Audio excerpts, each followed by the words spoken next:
You see, people that aren't car people or bike people or whatever have a difficult time understanding why I refer to Kevin as him and not it. And that's just because, you know, I've owned Kevin, I've driven Kevin for so long that he sort of has this, like, a personality. He has a charisma to him, you know, something that I haven't, you know, you're not going to get from, like, an e-bike. And I don't know why that is. It's just something about the internal combustion engine that has these attributes. It's something that makes you feel like they're alive, you know? Kevin is incredibly reliable, and he won't die. Like, I've had other motorcycles where I've crashed them or mistreated them or whatever, and they break, like, instantly, especially the Chinese ones. But Kevin just refuses to die. This little engine, like, it just goes forever. And, you know, for I think in America, if you say, you know, oh, I drive a scooter, the word that usually follows is, like, gay. You know, because in America we have that stigma against scooters, whereas in Asia, scooters have remained the king. Like, that guy's using it as a fucking like a truck, like a pickup truck. Like, he was hauling shit with that.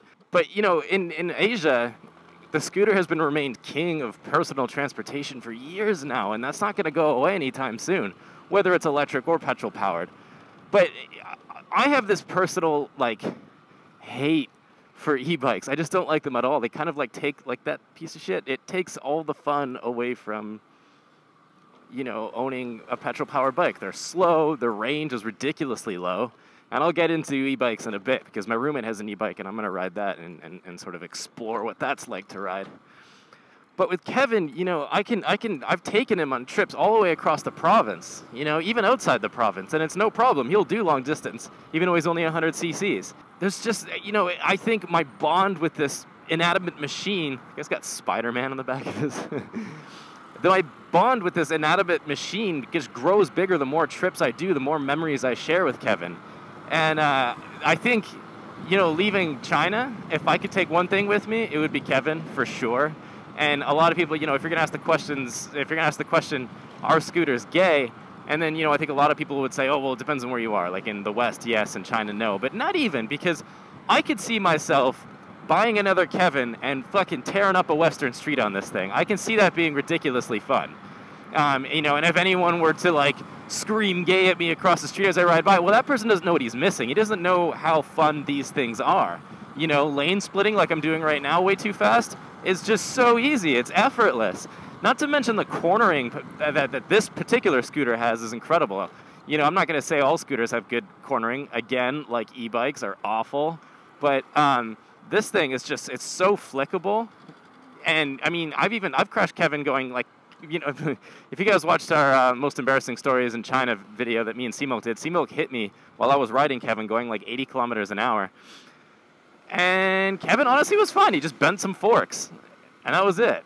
And so his handling took a little bit of a hit, but it's still good. Let's just see if I can sneak between these bikes. See what I'm doing right here? You can't do this on a motorcycle. They're too big. They're too wide. People don't, you know, that aren't into machines don't get it. Why I love Kevin so much, and that's why I wanted to dedicate this entire video towards Kevin and everything that Kevin has given me. And I always encourage people that if you're going to move to an Asian country, depending on their laws and what it's like there, I'd recommend buying a scooter. You know, if you don't know how to ride a motorcycle, that's no problem. Get a scooter.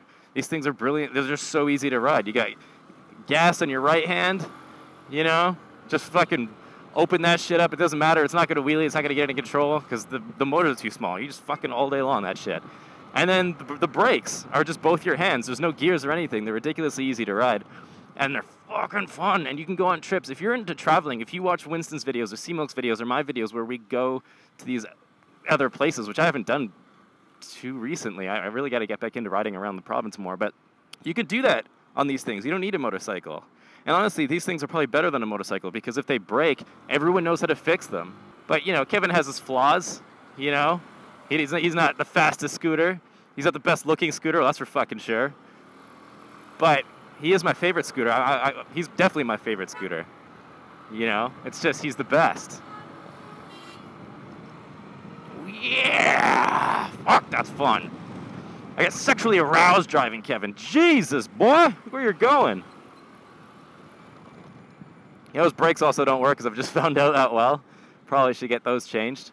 You know, and Kevin's even changed a lot over the years. When C-Milk got him, he ripped off half the body to sort of expose some of the components, which we found out half of which have fallen off. You know, so it's got this sort of asymmetric look to it. You know, and Kevin's he's like a cat. You know, he doesn't need much taking care of. He just needs an oil change, some new tires and brakes every so once in a while. Nothing is going to break on Kevin. That's the beauty behind driving a Honda as well. You know, especially with motorcycles, they're just so reliable. You know, and I have to tip my hat to Honda for doing that, because, you know, if you make a car, you know, not unreliable, but unreliable enough where you're going to make money, kind of like iPhones and shit, you know, you got to buy a new one every couple of years because they're outdated. And the result is that Apple makes a fuckload of money. Honda hasn't done that. That guy has a swastika on his shoulder. No joke. It's a tattoo. You guys see that shit? Fuck that. It's probably a Buddhist symbol, to be honest, because the swastika not tilted is a Buddhist one, but that guy's was def tilted. That was just a little preview of a video I'm working on right now about Kevin and how, you know, petrol-powered scooters are so much better than electric scooters, and I'm just on this personal crusade against anything electric. And thank you guys so much for watching. Keep an eye out for that video. If you are my patron, then go ahead and check out my video I did with Primo and Seamilk about our craziest stories about Chinese girls. Keep your stick on the ice, stay positive, I'll catch you on the next one. Lindsay, what do you got to say about Kevin? He is actually much better than the e-bike, to be fair.